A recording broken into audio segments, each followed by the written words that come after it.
And a lot of times, right now I work in a cardiology department, and I am always so excited to see the older patients come in and they're in great shape. They still have their independence.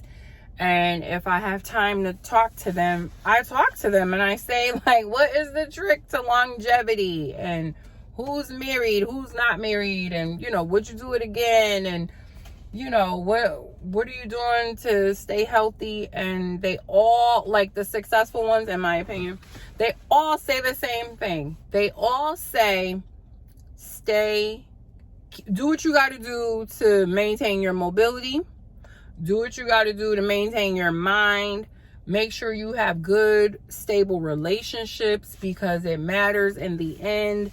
Make sure you choose a partner that,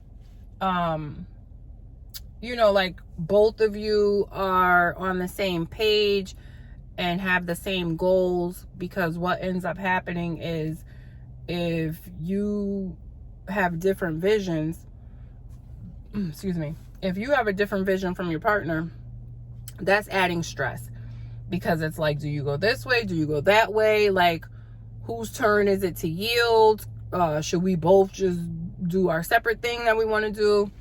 And it just kind of complicates things, because eventually one person is going to feel like they're always yielding, or the other person will feel like, yeah, you're yielding, but you're not yielding with like a good attitude about it. So it's like you're yielding, but you're yielding with attitude, so that causes stress.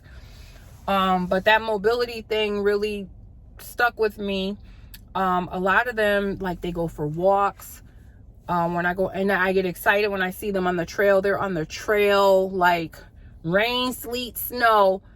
These older, and when I say older, I'm saying like 75 up.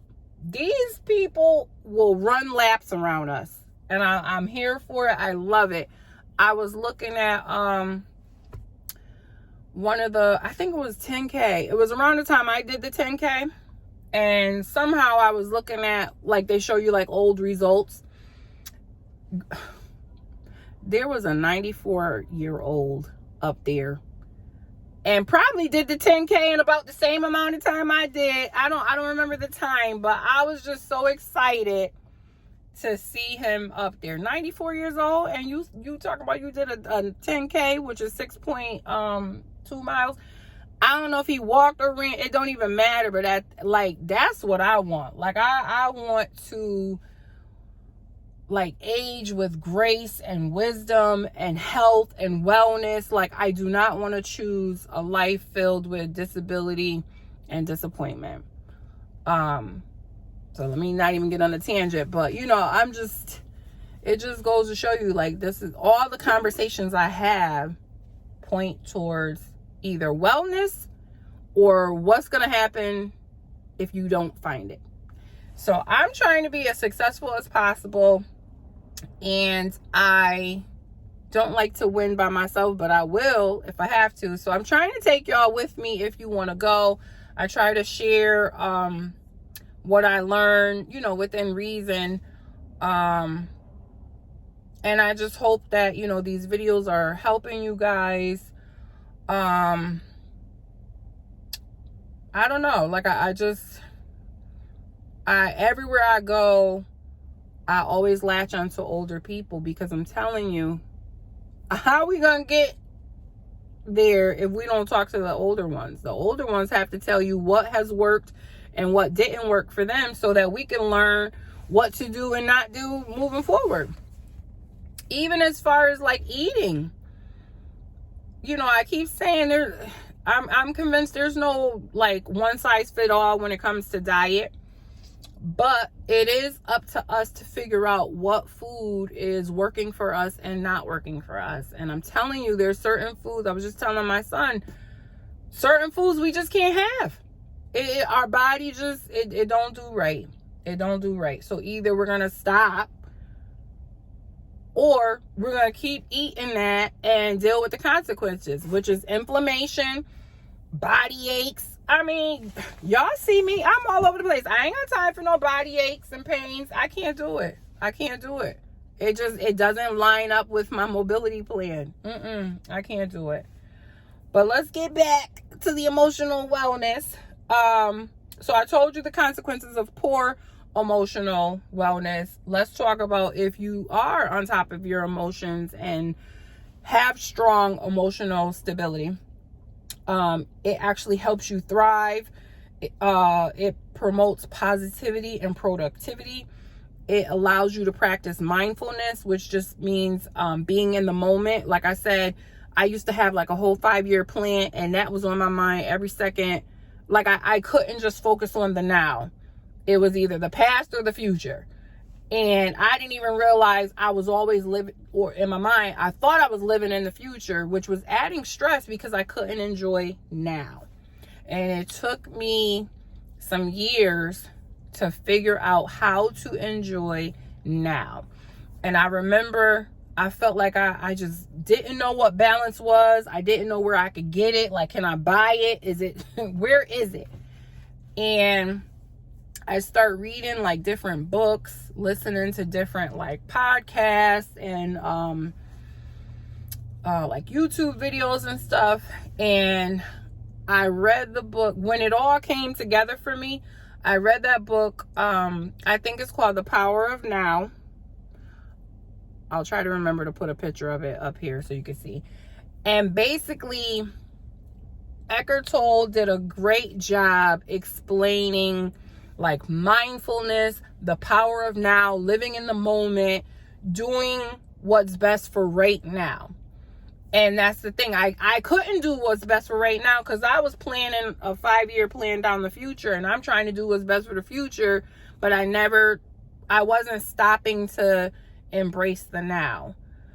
It took me a minute. It probably took me maybe 2 years to slowly see that I was learning how to do it, and I'm still learning how to do it.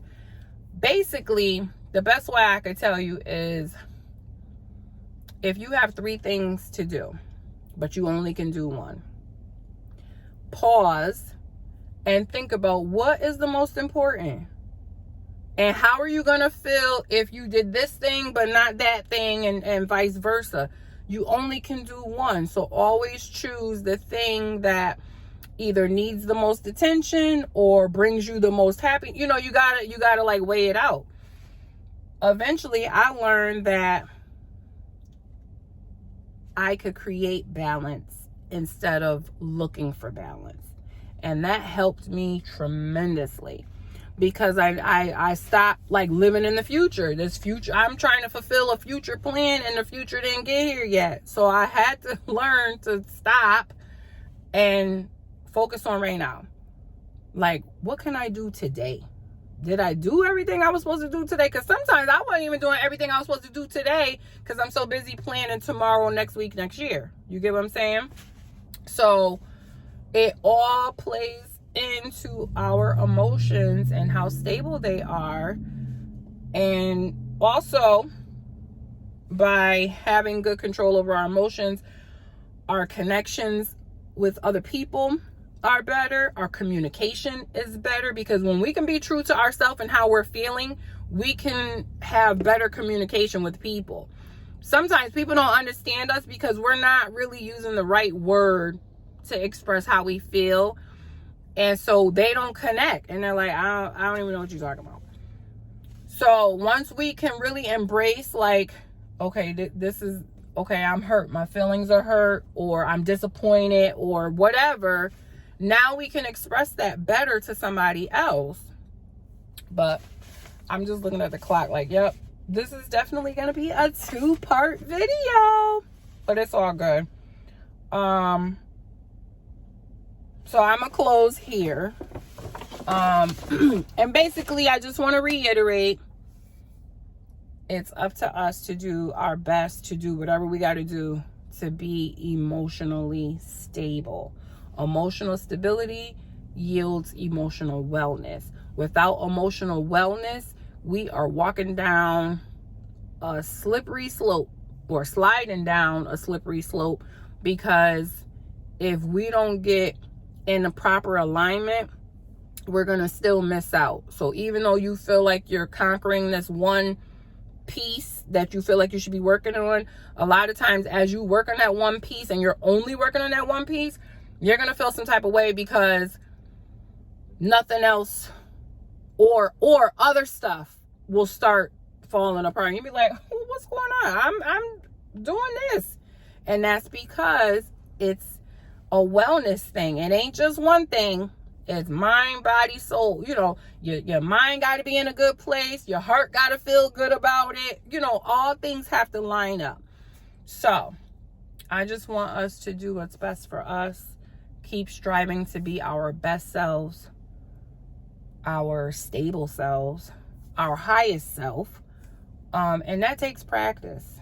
It takes practice, but it definitely takes more than a thought. We can want to do these things, but until we start putting one foot in front of the other, we're not going to get anywhere. So I just want you to embrace where you are, be true to yourself, and start learning what's really going on with your emotions. Like when I feel some type of way, I start journaling, because a lot of times it'll reveal. I can like get to the bottom of it. It's like a little kid who keeps saying, why? Okay, but then why? You know what I mean? Like you gotta dig deep. And you got to get there. Like, for example, I know I keep going back to like weight loss and stuff, but that's because that's the common thing that everybody can relate to. You know, you just ate, but you're hungry. Like, how are you hungry and you just ate? You're hungry because, okay, that emotion is what you interpret as hunger, but it's not always hungry for food. Maybe you need attention, or you want company, you don't want to be alone. You see what I'm saying? And sometimes as you journal, you'll be able to reveal all those things. But I think I talked long enough. I appreciate you guys watching this video.